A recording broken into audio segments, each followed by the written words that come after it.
There are numerous compact luxury crossovers. Basically all of them provide an upscale experience, but the Volvo XC40 remembers the purpose of an SUV.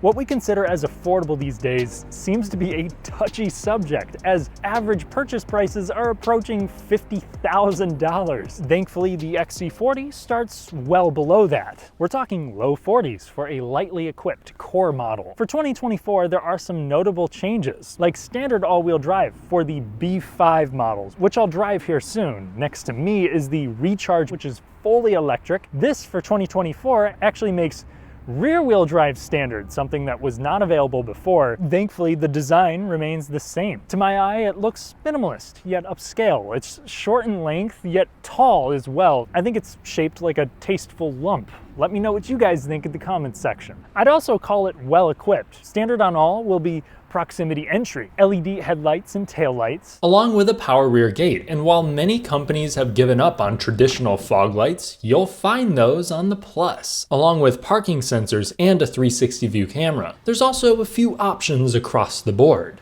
like the climate package, which gets you headlight pressure washers among a few things inside. Briefly, I'd like to thank the friendly folks over at Royal South Volvo in Bloomington, Indiana for letting me test drive the Turbo XC40 featured later in this video. If you're in the market, check them out and tell them thanks for me. Volvo also gives you plenty of options when it comes to the wheels, but now I want to talk about what makes this more SUV-like than its adversaries. Yeah, you're going to have about 8.3 inches of ground clearance here on this rig. That's about the same as a base Ford Bronco. You can also tow about 3,500 pounds, more than enough for the largest bass tracker boat you can find. Don't worry, I won't tell your wife. And lastly, you have great interior space because of its traditional boxy shape. But it's not just big, it's well thought out too. There are an incomprehensible amount of cubbies varying in sizes, from little pockets next to your knee to giant door cards that can actually accommodate a 40-ounce hydro flask. There's even a trash bin if you want it, with a large center console as well. Like the exterior, the interior's also got an understated style to it with some upscale touches. The materials themselves are all right for this money. There's maybe a little more cheap plastic than I'd like, but none of it is too chintzy. Most of it looks easy to clean, and it's complemented nicely with these door handles, these really clicky vents, a big volume knob, and an available crystal shifter. That's really what makes this special at this price point. The build quality is nothing to scoff at either. While not up to the standards of the most expensive Volvos, it is a solid feeling interior. Where my positivity stops, like a smart car hitting a brick wall, is the tech. There are some selling points to it. The 9-inch infotainment system has a quick response time, dark blacks, okay resolution, and the Google Maps integration is excellent, but the user interface itself is one of the more unintuitive of the market. So most driving and interior functions are done through the screen, yet you have to select your settings down here in order to pull them up. And the font is small, which is kind of odd. Like Volvo's signature optional headrest fold feature, you gotta dig through the settings to use it. Your HVAC controls are somewhat easy to access, but outside of the defrosters, they are all in the touchscreen. And while I guess the Google Maps makes this easier to stomach, there is no wireless Apple CarPlay and Android Auto. It is wired only. The digital gauge cluster too, the resolution is good,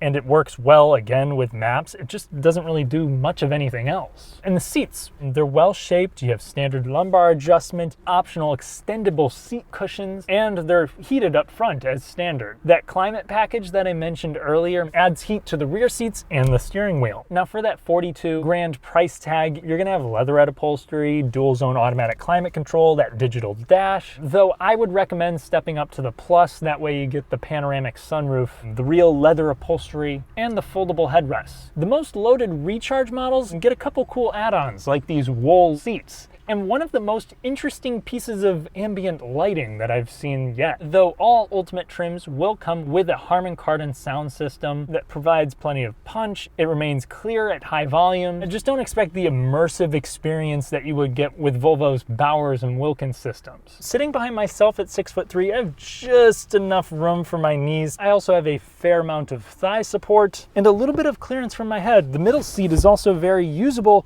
though there's a giant hump. At least all of them will come with rear vents and a center armrest. So long as you're not constantly using all 5 seats, I think the Volvo XC40 could be used as a primary family vehicle, and the cargo area affirms that.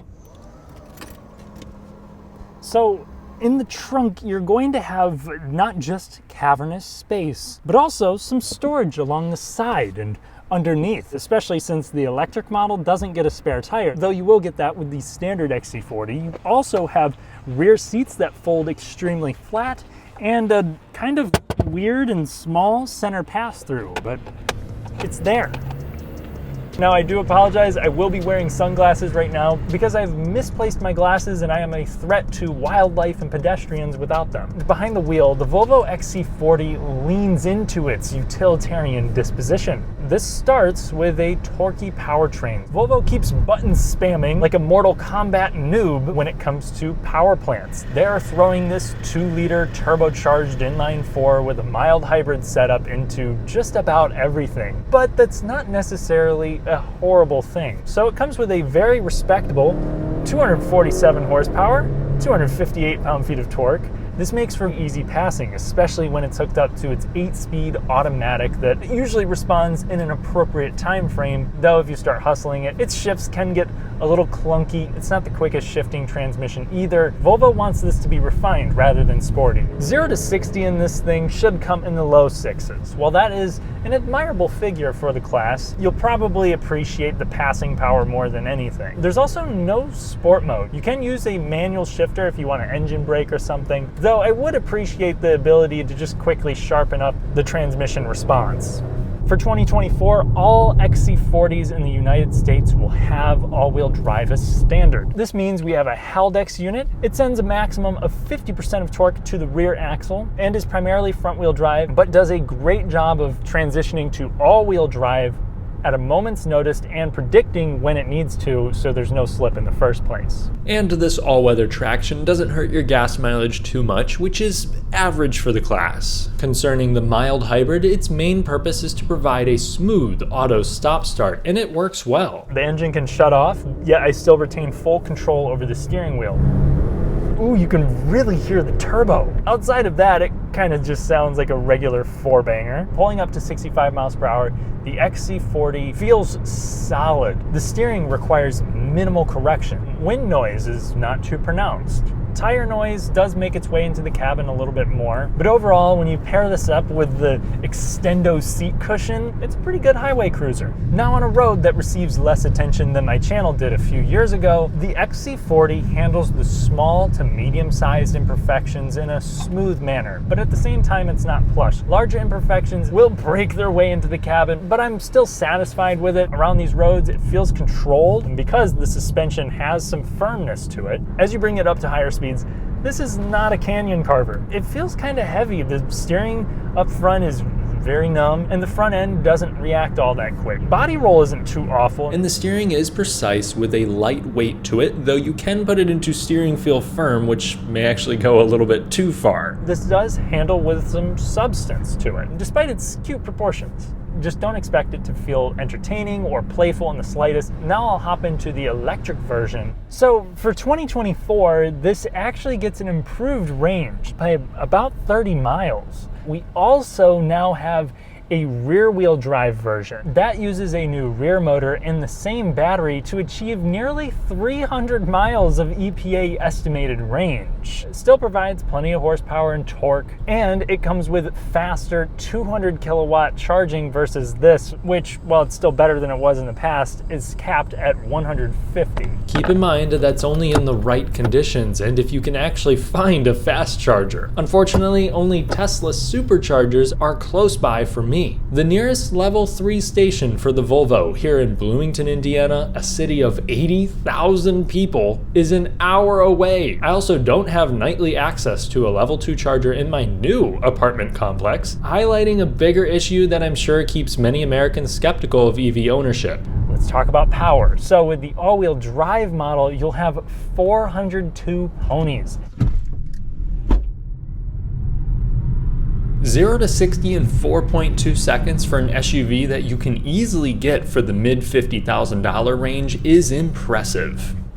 It's really potent and shockingly quick, because this is just on the surface a tame, small crossover. When you drive it, it doesn't feel very aggressive or anything. It just has a whole lot of acceleration, and it makes this car feel effortless at basically any speed, but the real-world charging experience has been really frustrating. While I prefer the Volvo for where I and many others live, the EV that makes the most sense is really just the Tesla Model Y, which is also a car that's quick, and it has a better range. Though with either, that juice won't hold up during 70 mph plus cruising or cold weather, so the Tesla charging infrastructure advantage is game-changing for me. The Volvo has undoubtedly better quality, and I admire its swagger, so I'm curious, is that enough to compensate against the Model Y? Now, when it comes to other EV specifics, this has a one-pedal driving mode, and it is serious about that. It will bring you to a stop like you're hitting the brakes. Kind of hard, too. Whether you go EV or not, the regular brakes are easy to modulate and confident. Now, on a back road, despite the extra weight and still the lack of adaptive dampening, the electric model feels similar, and while it definitely retains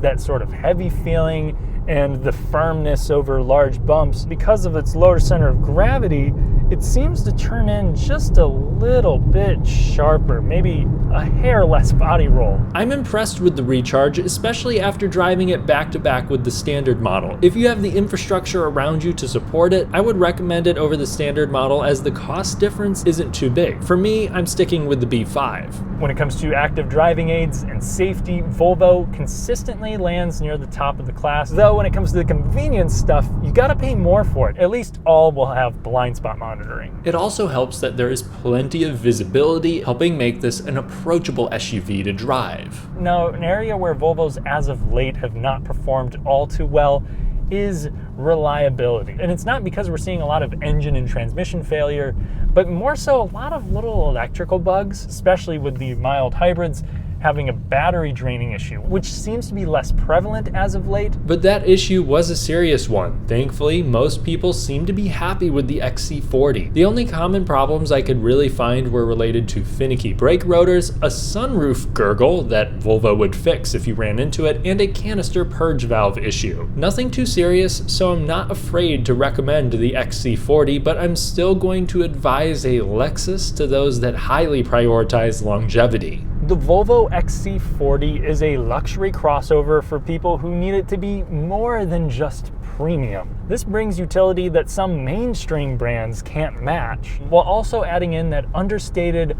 upscale Volvo design and build quality. It has its own quirks. It doesn't have amazing materials. The infotainment system seems as well thought out as flavored Legos. The ride quality could be improved over appalling roads. The steering could feel a little more natural. But as it sits, even though this is far from a new model, I think the Volvo XC40 has a unique hold on the class. Thanks for watching. If you enjoyed the video, then please leave a like to help me duke it out with the YouTube algorithm. Subscribe and hit the notification bell for more fun, detailed car content without fluff. Check out my Patreon for an additional podcast, and I'll catch you in the next one.